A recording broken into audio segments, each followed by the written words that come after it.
आणि आता पाहणार आहोत टॉप 9 महत्त्वाच्या बातम्या।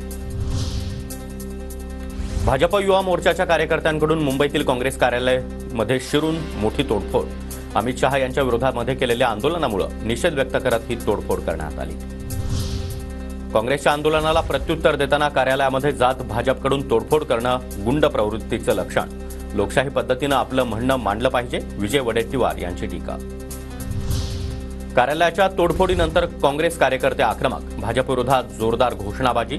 भाजप काँग्रेस कार्यकर्ते समोरासमोर आल्यानं काही काळ तणावाचं वातावरण।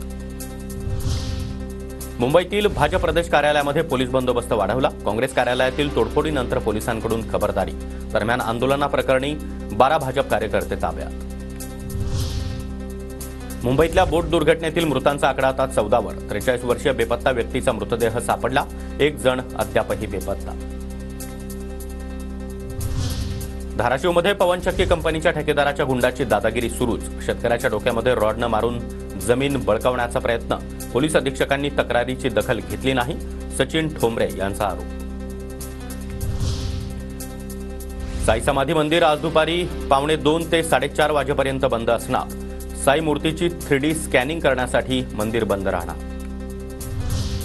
नाशिकच्या पोलीस अकादमीमध्ये दीक्षांत सोहळा। पोलीस उपनिरीक्षकांच्या 124व्या तुकडीचा दीक्षांत समारंभ। नाशिकचे जिल्हा न्यायाधीश श्रीचंद जगमलामी यांची प्रमुख उपस्थिती।